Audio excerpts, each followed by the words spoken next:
Am I the a-hole for refusing to take my daughter to her birthday party? My 33 female daughter, Cleo, 5 years old, hates pink. She has disliked the color and almost everything to do with it since she was about 3 or so. She has one pink shirt she likes and one pink stuffed animal, and that's it. My father's partner, Prue, refuses to accept that Cleo doesn't like pink. Over the years, she's made several attempts to push the color onto her. Pretty much every gift she's ever given her was some shade of pink, no matter how many times I tell her to stop. She has tried to give me dozens of different reasons why I should encourage my daughter to try different shades. It clearly upsets Cleo, but Prue keeps doing it. About a week ago, my father invited me, my husband, and our children for dinner at his place. He said he and Prue had a surprise for the kids. Right before we left home, my younger sister, who still lives with our father, texted me. She warned me that the surprise was actually a small birthday party Prue had planned for Cleo. That alone threw me off, because my daughter's birthday was in November. My father did miss her actual birthday party due to work, but still. Also, my son turns 9 in March, so I had figured his would be the next party we'd have. Then she sent me photos of how the place was decorated, and it very clearly wasn't actually meant for Cleo. Literally every piece of decor was pink. The table, the tableware, the balloons, everything. She had gotten pink banners and glued pink foil fringe curtains on the doors. Even the cake was pink. I showed everything to my husband, and we agreed not to take the kids there. I texted my father the following: "Hey, sister, told me everything. We're not coming. We're taking the kids to McDonald's and telling them that was your surprise. You and Prue can come if you want, we're paying." We did exactly that. My father did show up, without Prue, but he was cold with us and left 20 minutes after arriving. Both him and Prue are pissed. My father is angry that my husband and I dismissed his partner's heartfelt gesture towards our daughter. Prue also told me that I'm the reason Cleo is restrictive. I also don't like pink, and I'm raising her to be an ungrateful, spoiled brat who is unwilling to compromise. To be honest, I get how I could be in the wrong here. But at the same time, this just felt like Prue trying to push something Cleo doesn't like onto her yet again. My sister and one of my brothers are on my side, though my sister did say I had been rude. My other brother is on the fence. Am I the a-hole? Edit. My daughter doesn't know I dislike pink, nor would I care if she did like it. Update. First of all, I apologized to my sister a few hours after I made my original post.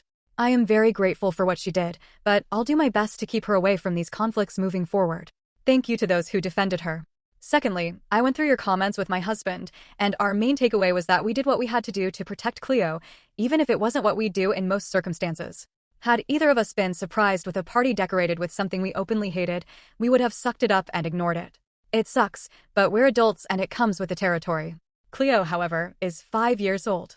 She wouldn't deal with this the same way, nor would we expect her to. Knowing my daughter, she would have been miserable at the party. So ultimately, we don't regret not taking her there. On Saturday, we took the kids to spend the afternoon at my brother's place with their cousins. In the meantime, we invited my father and Prue over to talk. My husband and I told them we wanted them to abide by the following: 1. No more surprise parties without our knowledge and approval. 2. No more pushing the color pink onto Cleo, including pink gifts. And 3. No more calling our children spoiled for being allowed to dislike something. If they didn't agree to our terms, we would no longer take the kids to their place, and there would be a good chance we'd lower our contact with them in the future. Prue didn't say anything at first. My father tried to argue that we should at least thank her for the party, but I said no. I told them the problem wasn't that Prue threw a party for my daughter that was dedicated to her own interests. It was that she specifically chose something she knows my daughter hates and centered everything around it.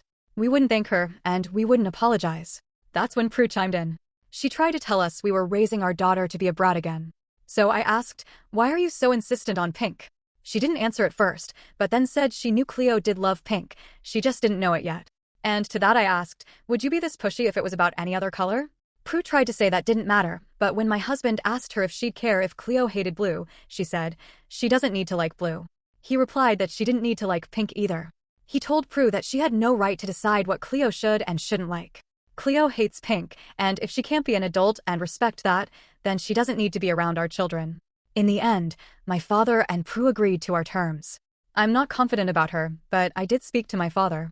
I said I know that he has a hard time saying no to Prue, but he will ruin his relationship with me and my children if he keeps enabling his partner. My father promised he wouldn't let this happen again. I hope this works out. Cleo is a great kid, and I hope my father and Prue can finally start seeing that. Thank you all for everything. Final update. Hey guys. I wasn't planning on coming back, but stuff happened recently, and I remembered writing my previous posts. Things with Prue were mostly fine the months after my last post. On one hand, she didn't try to push Pink onto Cleo in any way. No pink gifts, no preaching, no weirdly timed parties. On the other hand, Prue didn't change much about the rest of her behavior. She was still annoyed whenever my daughter's non-girly tastes were mentioned. She wouldn't say anything, but I could see she was making an effort not to. Cleo didn't seem to notice it or be bothered by it. I don't have much to say about my father's behavior, but I will say we didn't have any problems related to this. Anyway, Cleo's 6th birthday is coming up in early November. Her best friend's birthday is about 2 weeks before hers, and we're doing a joint party for them near the end of this month. The girls have both become obsessed with a Wicked movie this past year, so they've decided that will be the theme. We're also looking into taking them to see the musical sometime between their birthdays.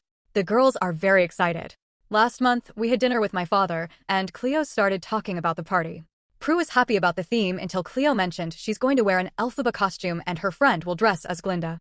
The kids eventually shifted the subject, and Prue didn't say anything else about the party. I got a text message from Prue later that night. It was long and not in English, so here are some bullet points. She's been holding a lot in these last few months. I'm influencing my daughter, and raising her to be a tomboy isn't as cool as I think. Cleo is obviously confused, and it's my fault. It's embarrassing that I won't let my daughter be special on her birthday. It's bad that my husband lets Cleo watch F1 with him. Why she felt the need to bring that up is beyond me. It's sad that I won't let my daughter be herself, which I found very funny. I'm failing my daughter. She wasn't going to say anything, but couldn't help herself. The text solidified everything I already thought about Prue. She won't drop this, and she won't change. And I don't want to keep putting my daughter around someone who won't respect her for who she is. Both me and my husband blocked Prue the next day. I sent my father a screenshot of her text and told him we're lowering our contact with her. We'll only see her during family events. That means the only other time we'll see her this year is Christmas Eve. He can still see the kids without her. And if she tries to pull anything in front of the kids, we're cutting ties permanently. A few hours later, my father asked, I can't get you to change your mind, can I? I told him no, and he said he agreed. I told my siblings everything. My sister is moving in with her boyfriend in January, so I'm not too worried about her getting mixed up in this any further, but I told her to let me know if anything happened. So far, all she's had to say is that Prue has been telling her she wants to apologize to me. I don't care whether she does anymore. Also, Cleo found a type of pink she likes. It's a deep magenta. She calls it purple pink. She still hates every other shade, but it's something. And, because of the theme, there is going to be a lot of pink at her birthday party, even if it's not her half. Both my children are doing great, and I grow prouder of them every day. I have zero intention of updating again. I have a lot going on in my life right now, and just thinking about the fact all this happened because a grown woman couldn't accept that my child hates a color exhausts me. I'm more than happy to stop talking about this. Once again, thank you for everything. Am I the a-hole for snapping at my in-laws for saying my husband ruined his life? My 36 female, husband, 36 male, comes from a family of athletes. They put him in boxing as a kid. He was talented, and he suffered a lot of pressure from his family. They wanted him to become professional, but my husband never wanted that. In high school, things got worse for him as the school's coaches were brutal, and the attention he received from promoters and outside coaches led his family to put more pressure on him. The relationship with his family went south when he informed them he was going to university and giving up boxing for good, not true the boxing part. I met him a month before we started high school, and we've been together ever since. When he was 30, his family contacted him to try to fix their relationship. Their relationship is decent, the same with me. Now, we took our children on Sunday to visit them. Sister-in-law and her husband were talking about one of my nephews learning to play the piano and that he is good for his age. Then mother-in-law said, and quote, "Be careful, you don't want to encourage him only for him to quit and ruin his life," as my husband's name. It seemed like mother-in-law forgot I was there, and they went silent. My husband was out buying some things with his father and his other two brother-in-laws. I was calm and asked her how he ruined his life. His sisters got involved and said that's not what mother-in-law meant, and I wouldn't understand. I replied, "No, I don't understand. I don't understand why you wanted to live through him, why you never listened to him, why you never accepted what he wanted, why you didn't let him be, why you think he ruined his life. I don't get it. If you think it's because I don't know how talented he was, you're wrong because I was there. Even when you abandoned him, it wasn't for nothing that he got 2 scholarships and people were after him. I'd understand if he didn't do anything with his life, but that's not the case. He has a degree, an amazing career, built 2 different businesses, is a great father and husband. He is more successful than all of you combined. Please tell me how he ruined his life, or what part one don't understand." I got silence. I took our children and left. I texted my husband that I was going home. He arrived shortly after and told him what happened, and he's not mad. To be honest, this is the first time I heard this type of comments, and I pretty much blew the relationship he has with his family and apparently also caused issues with his sister's husbands because they had a different version of why my husband was estranged. Edit/small update. I never expected this much attention, and sorry for not answering every comment. I will clear some points and give you a small update. First of all, thank you for the kind words and the awards. I reacted on instinct and kind of regretted, but my husband reassured me that it was fine. He would have done the same thing for me, which I know. He's all smiles every time I see him. I'm sorry for those who went through the same thing. I'm glad you left that horrible situation and that you are doing what you want. Good job. I should have been clearer. Mother-in-law says he ruined his life because he wasted the chance to be recognized and famous, something they always longed for and couldn't achieve on their own. My husband stopped competing once he finished university and not after high school. He had to do it so he could maintain his scholarship. The children weren't present when I exploded. They were outside playing. His sisters lied to their husbands about the reason why my husband was estranged. They put the blame entirely on him and downplayed what they did. Someone linked a story about a couple who is dealing with the after trauma, and it's heartbreaking. Injuries and trauma are two of the many reasons my husband never wanted to make boxing his career. Fortunately, he received minimal damage and sees a specialist once a year to make sure everything is fine. My husband says that over the years he felt something was off, so he's not surprised they haven't changed their opinion of him and that they were just faking it to gain access to our kids. Small update. Early today when we dropped the kids off at school, his sister's husbands were there and wanted to hear my husband version. We went to have breakfast and he told them everything. From their reaction, it was clear that their wives were still downplaying the whole thing. According to one of them, his wife is starting to display the same traits as mother-in-law, so yeah. We agreed to talk on Saturday to plan how we're going to move forward with our children. They go to the same school and are very close. We don't want to disrupt their relationship.